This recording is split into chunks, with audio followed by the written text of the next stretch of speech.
새해 복 많이 받으세요 라고 이렇게 좀 웃으면서 인사를 했습니다만, 새해의 어떤 전망은 많이 어둡죠.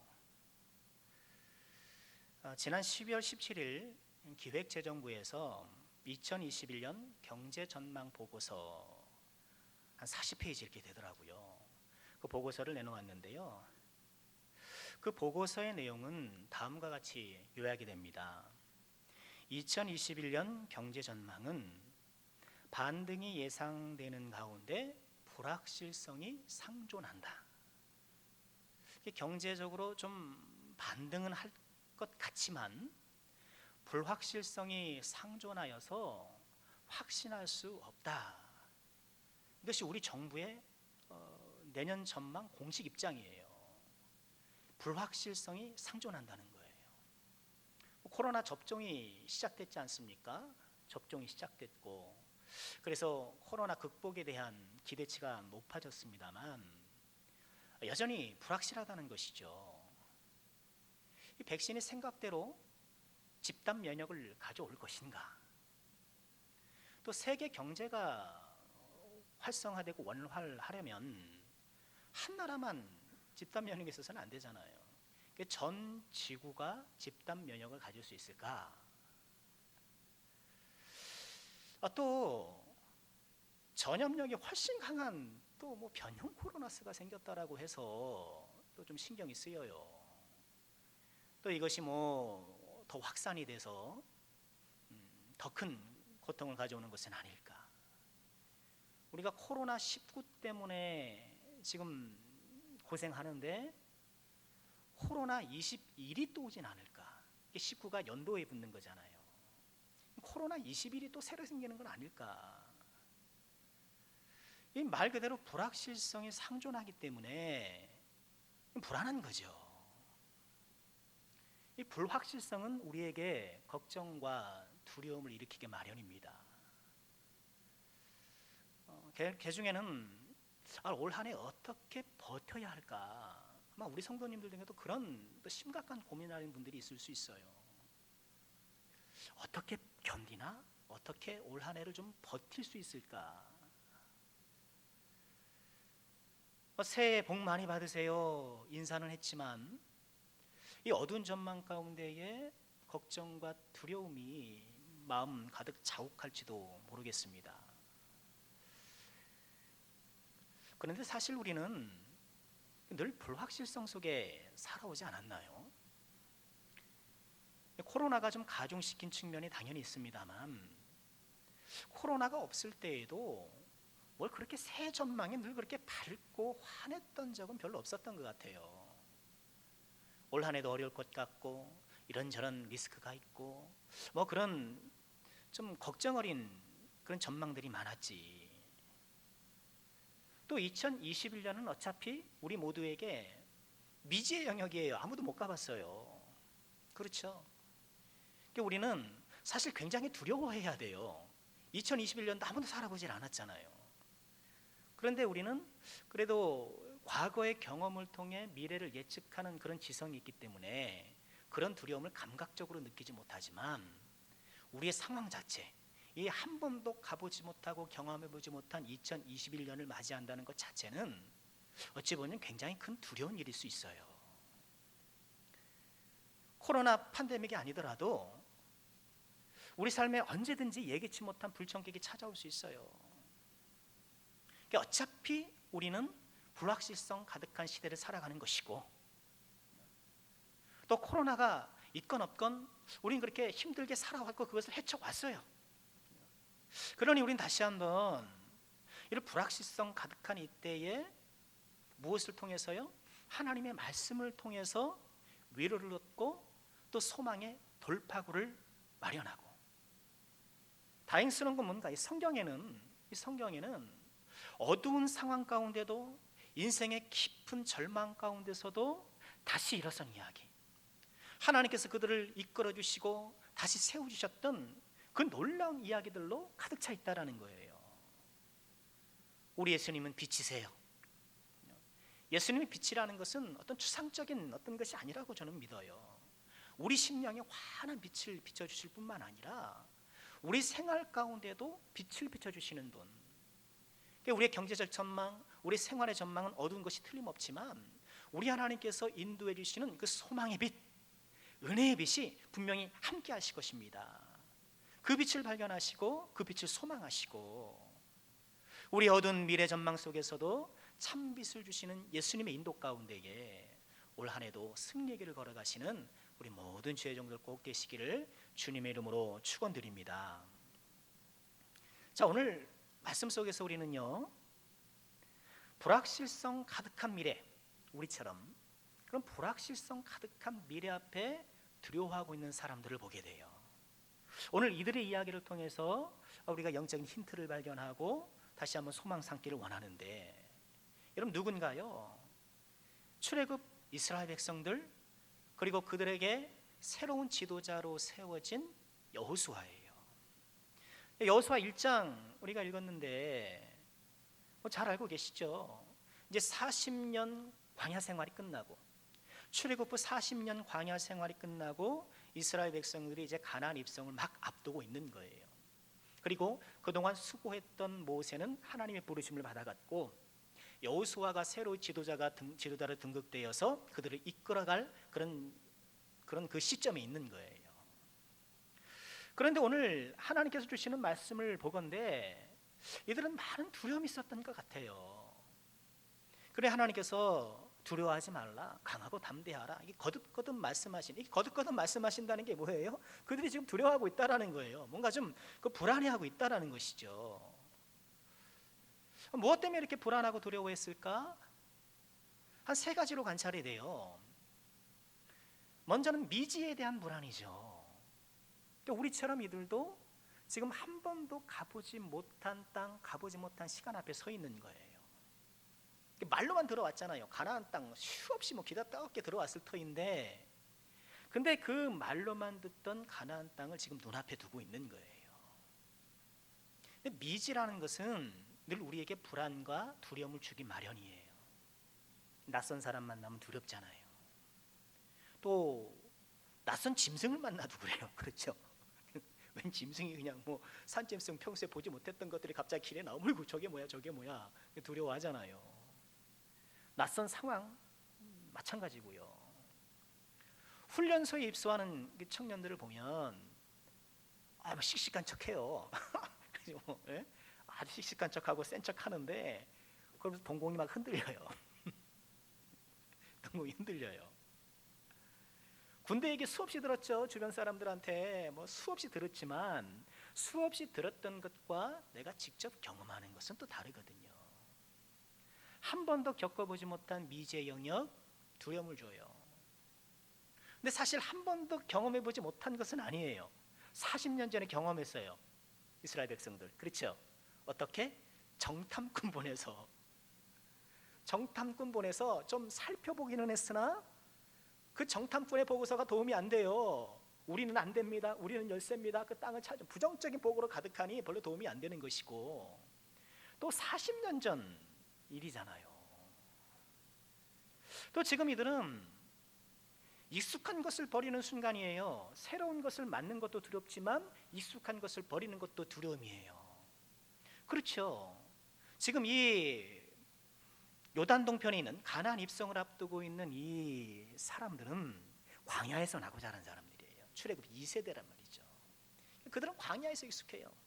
광야에서 태어나서 40세가 되기까지 광야에서 나고 자랐다면 어떻게 보면 광야가 편해요. 한 번도 정착 생활을 해본 적이 없는. 그래서 하나님이 좀 허락하시면 그냥 광야에 있을래요. 만나도 주시고 좀 내려주시고 그러면 광야에 그냥 그럭저럭 견딜만 해요. 그런 마음일지는 몰라요.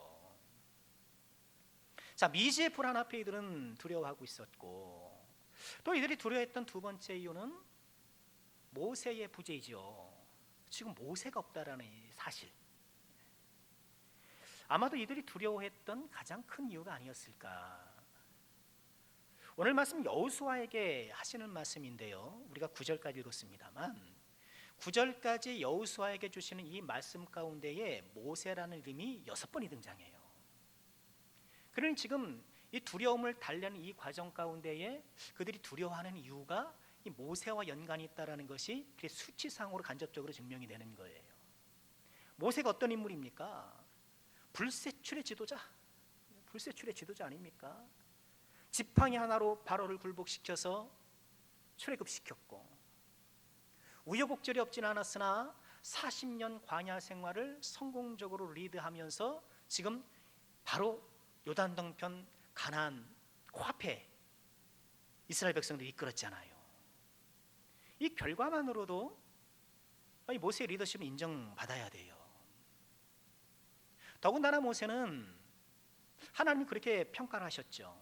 사람이 자기 친구와 말하는 것처럼 하나님과 소통했다.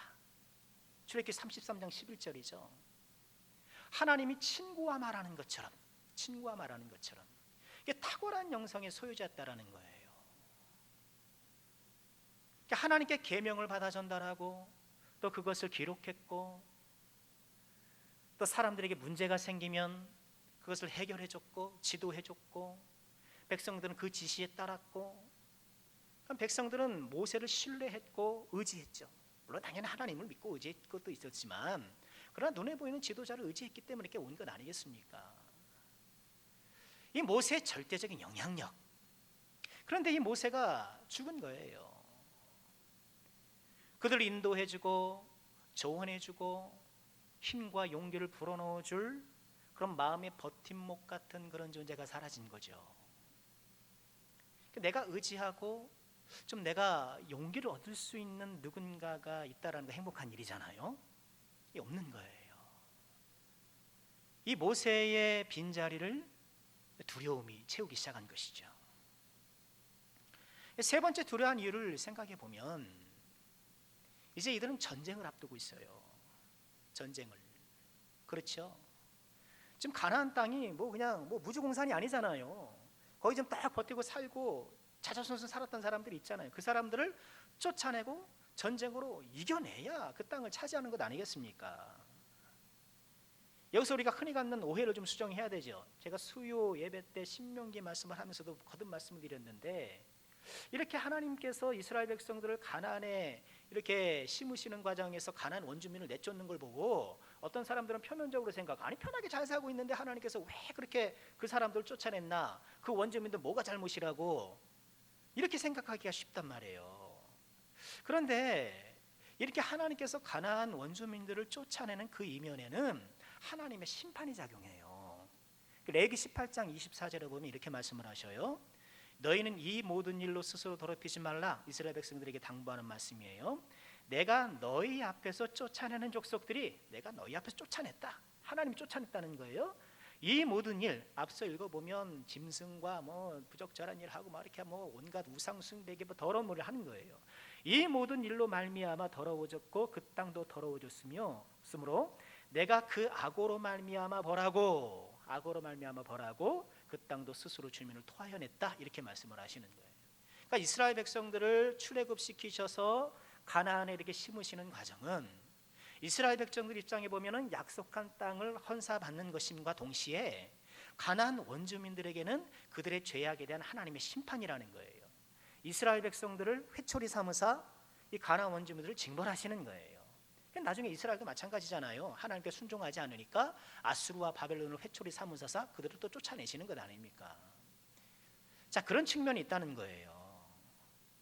자, 어찌되었든 이스라엘 백성들이 지금 전쟁의 코앞에 있는 거예요. 서로 맞서 싸워가지고 이제 네가 죽지 않으면 내가 죽는 이 아주 치열한 전쟁터 아니겠습니까? 이런 전쟁을 목전에 두고 두렵지 않은 사람이 어디 있겠어요? 미지의 미래, 지도자의 공백, 그리고 전쟁이라는 이 무서운 현실, 우리가 비슷하지 않습니까? 우리 비슷하지 않아요? 우리 지금 불확실성에 찬존하는 미래를 지금 눈앞에 두고 있고, 누군가 나를 도울 사람이 누가 있어요? 사실 한번 생각해 보세요. 하나님이 나를 돕지 나를 도울 사람이 누가 있겠습니까? 마음이야 가르치고 마음이야 써줄 수 있겠지만 나를 도울 사람이 누가 있겠어요? 또 우린 정말 전쟁 같은 하루하루를 살아가잖아요. 그렇죠?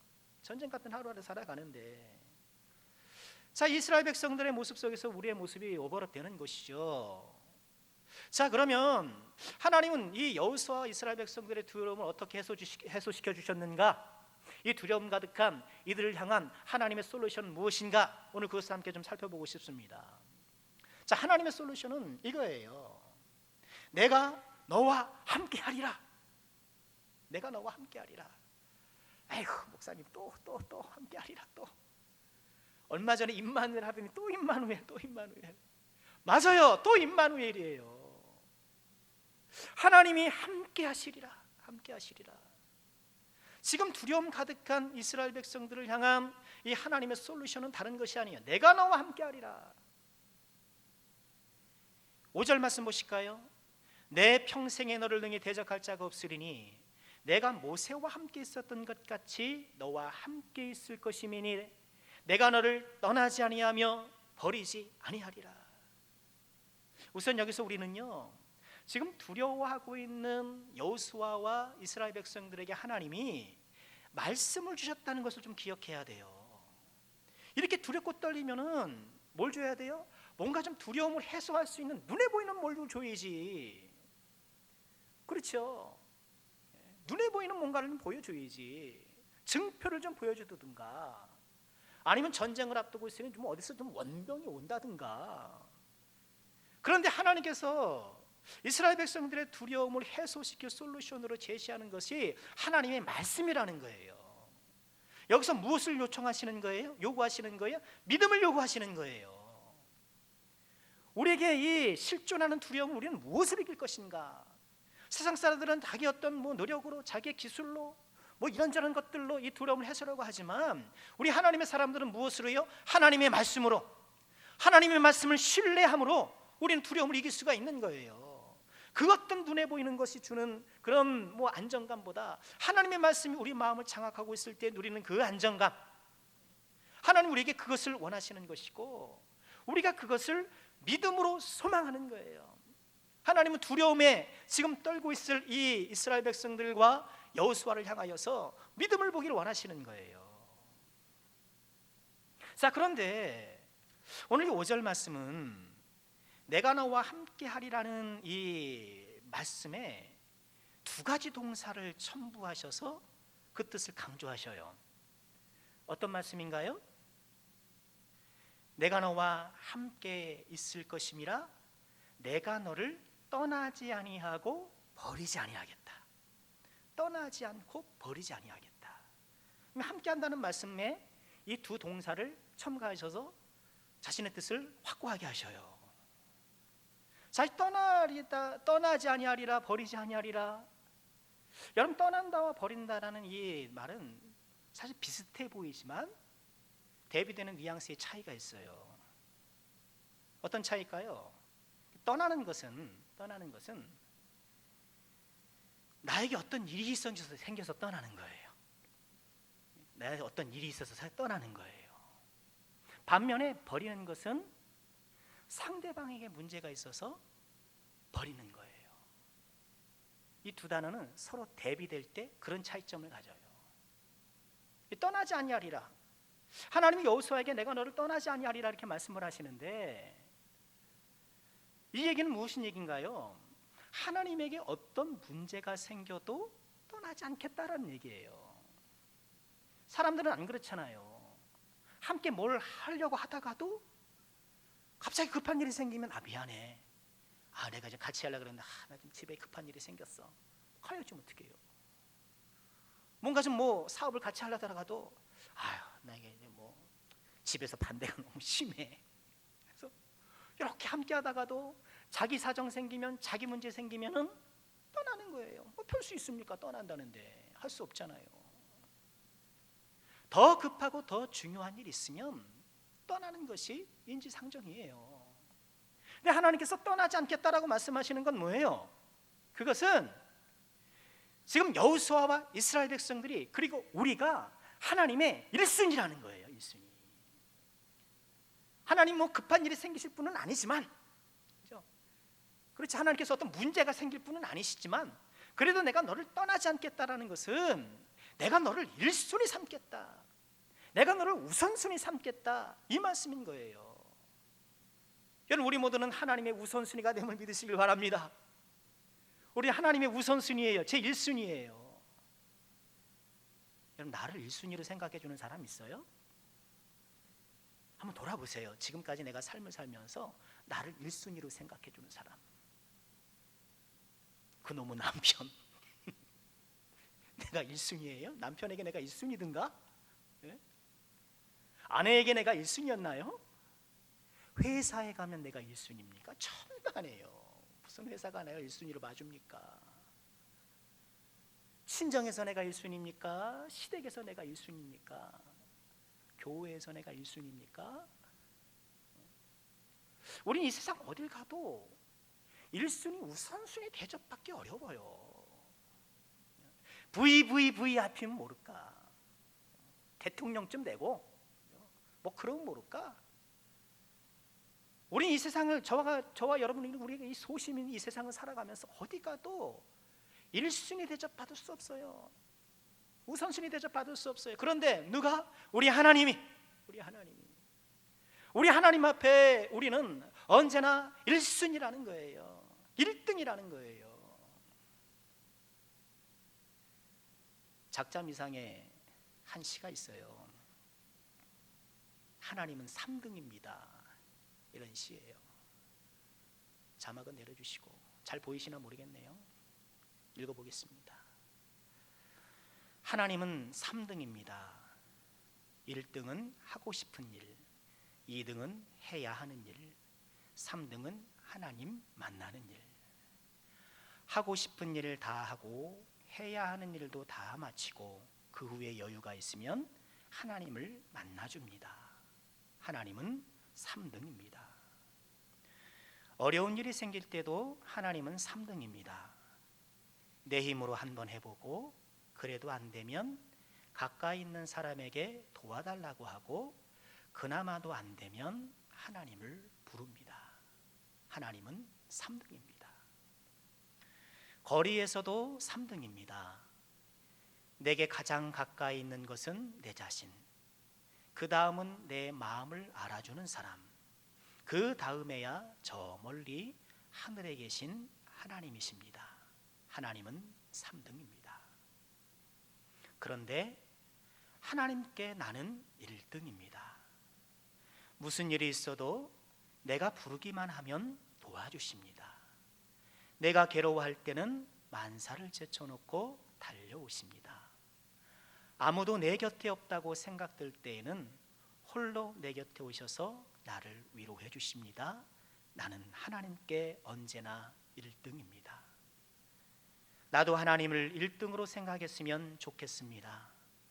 만사를 제쳐놓고 만나고 작은 고비 때마다 손을 꼭 잡는 내게 1등으로 가까이 계신 하나님이셨으면 좋겠습니다. 나를 1등 삼으신 하나님을 나도 1등으로 모시고 싶습니다. 하나님은 3등이에요. 3등.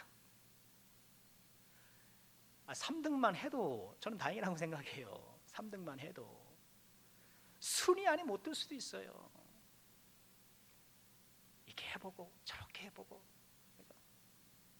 그러나 우리는 하나님이 3등, 잘해야 3등, 4등, 5등, 6등 저 순위밖에 밀릴 때가 허다하지만 하나님께 우리는 언제나 1등.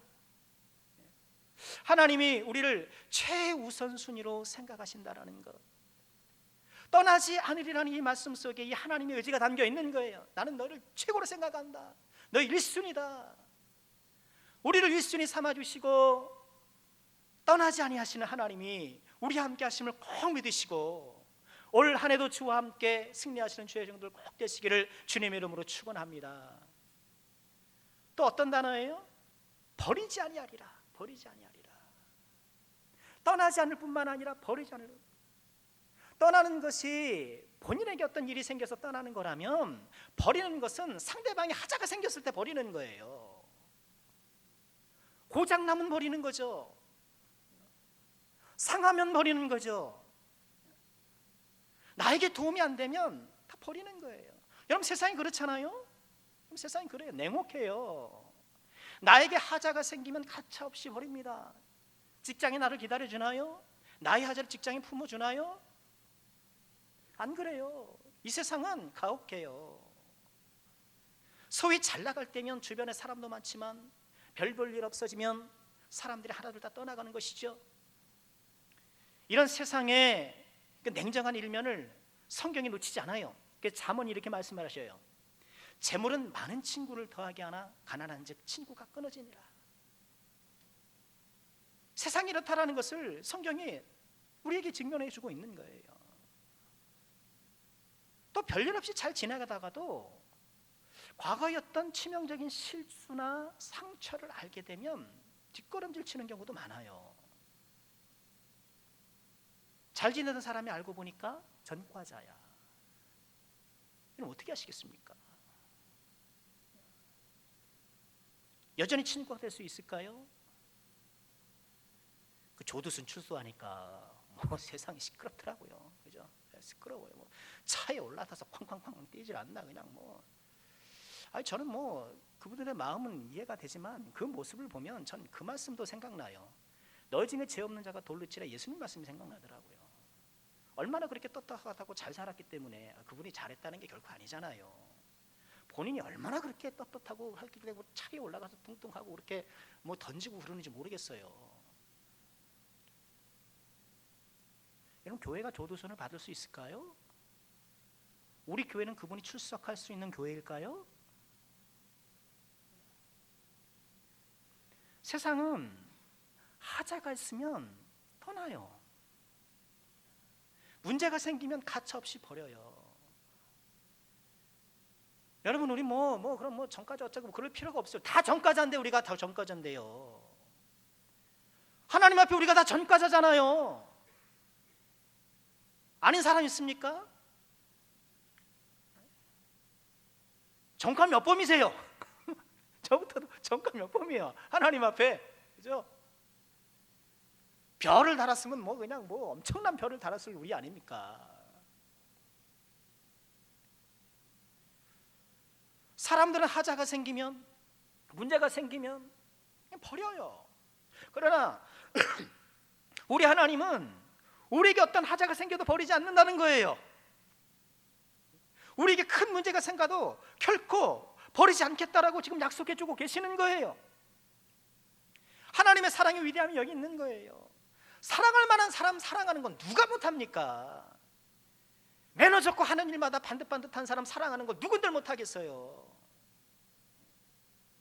그런 자격이 없는 사람, 고장나고 상처받은 영혼, 우리 하나님께서는 그 영혼들을 품어주시고 저 여러분처럼 고장나고 상처난 상한 심령들도 기꺼이 품어주시는 우리 아버지 하나님이라는 거예요. 하나님의 사랑에 크심이 여기에 있는 거예요. 로마서 8장 35절은 하나님의 사랑에 대해서 이렇게 확신하고 있죠. 보실까요? 누가 우리를 그리스도의 사랑에서 끊으리요? 환난이나 곤고나 박해나 기근이나 적신이나 위험이나 칼이랴. 기록된 바 우리가 종일 주를 위하여 죽임을 당하게 되며 도살당할 양같이 여김을 받았나이다 함과 같으니라. 그러나 이 모든 일에 우리를 사랑하신 이로 말미암아 우리가 넉넉히 이기느니라. 내가 확신하노니 사망이나 생명이나 천사들이나 권세자들이나 현재일이나 장래일이나 능력이나 높음이나 기쁨이나 다른 어떤 피조물이라도 우리를 우리 주 그리스도 예수 안에 있는 하나님의 사랑에서 끊을 수 없으리라. 할렐루야. 이 말씀은 저는 어떤 일에서도 하나님 사랑하겠습니다 이런 말씀이 아니에요. 잘못 그렇게 읽을 수가 있는데, 이 세상의 그 어떤 것도 그리스도 예수 안에 있는 하나님의 사랑에서 끊을 수 없다. 그 사랑을 차단할 수 없다. 그 사랑을 방해할 수 없다. 막을 수 없는 하나님의 사랑. 못난 우리도 자기 자식 그렇게 끝까지 사랑하는데 하물며 우리 아버지 하나님이시겠냐는 거예요. 버리시지 않은 하나님. 이 버리시겠다라는 것, 버리지 않겠다라는 것은 그냥 참아주겠다 이것이 아니에요. 참아주는 것이 아니라 품어주겠다라는 거예요. 품어주겠다. 우리의 고장나고 상한 것을 품어서 고쳐주시겠다라는 거예요. 그 이사야 46장 3절에 보면 야곱의 집이여 이스라엘 집에 남은 모든 자여 내게 들을지어다. 배에서 태어남으로 내게 안겼고 태에서 남으로부터 내게 업힌 너희여, 너희가 노년에 이르기까지 내가 그리하겠고 백발이 되기까지 내가 너희를 품을 것이라. 내가 지을은즉 내가 업을 것이요 품고 구하여 내리라. 품어 구하여 내리라. 그냥 내가 견뎌줄게, 내가 참아줄게, 그게 아니라 우리를 품어서 구하여 내주신 아버지 하나님, 우리를 결코 버리지 않으시는 이 아버지 하나님, 올 한해 하나님께서 내가 너와 함께하리라 여호수아에게 말씀하셨던 것처럼 저 여러분에게 다시 한번 약속해주고 계시는데, 우리를 떠나지도 아니하시고 버리지도 아니하시고 언제나 함께하시는 이 하나님의 사랑, 이 하나님의 사랑이 나와 함께함을 꼭 믿으시고 그 사랑 가운데 힘을 얻고 날마다 승리의 길을 걸어가시는 복된 주의 종들 꼭 되시기를 주의 이름으로 축원합니다. 자, 이 하나님 앞에 우리는 어떻게 해야 될까요? 버리지도 떠나지도 아니하시는, 떠나지도 버리지 아니하시는 이 하나님의 사랑 앞에 우리가 해야 될 것은 무엇일까요? 하나님은 이렇게 말씀을 하시죠. 여호수아에게 떠나지도 버리지도 않을 것이라고 말씀하시면서 중요한 명령을 하셔요. 7절 8절입니다. 오직 강하고 극히 담대하여 나의 종 모세가 내게 명한 그 율법을 다 지켜라. 우로나 자로나 치우치지 말아라. 그리하면 어디로 가든지 형통할 것이다. 이 율법책을 내 입에서 떠나지 말게 하며 주야로 그것을 묵상해라. 그 안에 기록된 대로 다 지켜 해라. 그리하면 내 길이 평탄하게 되며 내가 형통하리라. 자, 7절 8절 이 말씀은 뭔가요? 내가 너와 함께하리니 너를 버리지도 떠나지도 버리지 않을 것이니 어떠라는 거예요? 너도 나와 함께하려무나. 너도 나와 함께하려무나. 너도 나와 함께 가자라는 거예요. 나와 함께 하신 하나님 앞에 우리가 할 일은 뭔가요? 우리 역시 하나님과 함께하는 것. 하나님과 함께하는 것. 그렇죠. 함께는 혼자 할 수 있는 게 아니잖아요. 1절에도 말씀드렸잖아요. 함께는 혼자 못해요. 하나님이 함께하는 것. 여러분, 올 한 해도 나와 함께 하시는 하나님과 꼭 함께 하시는 주의 종들 꼭 되시기를 주의 이름으로 부탁드리겠습니다. 우리는 하나님께서 일하시는 방식을 좀 이해해야 돼요. 하나님은 전능하신 분이기 때문에 사실 누구의 도움이 필요 없어요.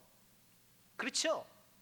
홀로 전능하시고 완전하신 하나님이기 때문에 뭐 우리를 필요하지 않으세요. 그런데 하나님의 그 성향상 하나님이 어떤 그 역사 프로젝트를 진행하실 때에는 사람들을 초청하사 동참케 하셔요. 이게 하나님의 성향이세요.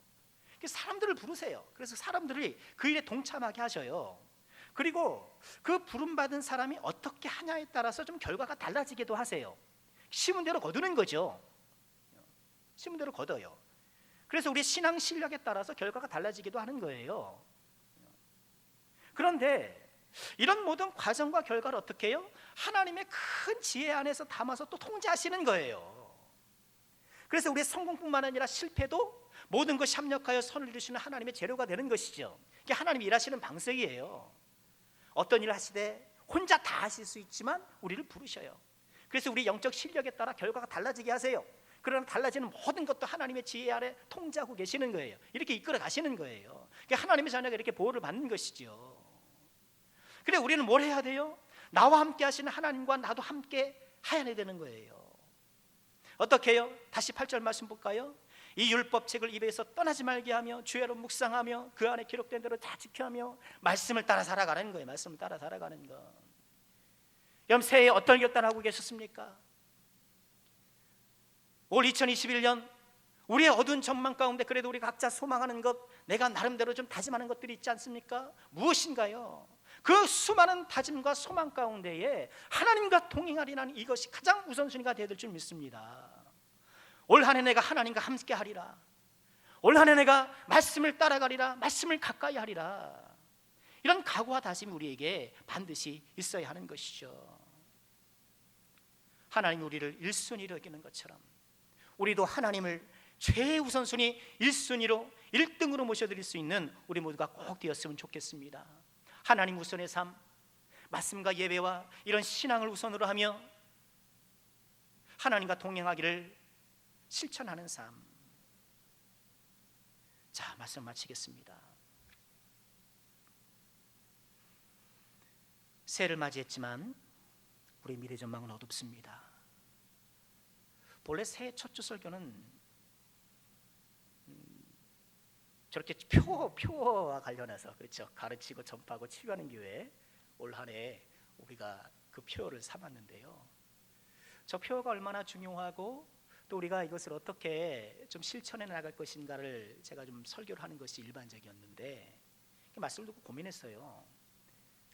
교회에 대해서 설교를 해야 되는데 첫 주에 어떤 설교를 할까 막 고민하다가 결국 오늘 말씀을 선택하게 되었어요. 왜요? 그만큼 우리의 삶이 어두운 전망 안에 좀 두렵기 쉽기 때문에 다음 주에는 우리가 이 가운데서도 우리가 어떻게 저 위대한 사명을 감당할 것인가, 어떻게 하나님을 흡족해 하는 교회로 나아갈 것인가 우리가 함께 고민하고 기도의 제목을 나눌 것인데요. 불확실성이 우리의 두려움을 야기시키는 이때에, 어두운 전망이 우리의 미간을 찌푸리는 이때에 우리가 해야 할 일, 하나님과 함께 하는 것, 하나님 나와 함께함을 꼭 신뢰하시길 바랍니다. 나를 떠나지도 버리지도 아니하시는 하나님의 사랑이 늘 나와 함께함을 믿고 나와 함께하시는 하나님을 나 또한 함께함을 통하여서 불확실성 가득한 한 해, 그러나 나와 함께하시는 이 하나님을 힘입어서 하나님과 동행하는 삶을 통해서 오히려 믿음의 가장 높은 전성기를 맞이하는, 가장 기억되고 내 인생의 가장 아름다운 한 해로 만들어가는 우리 남성교회 모든 권속들 꼭 되시기를 주님의 이름으로 축원합니다.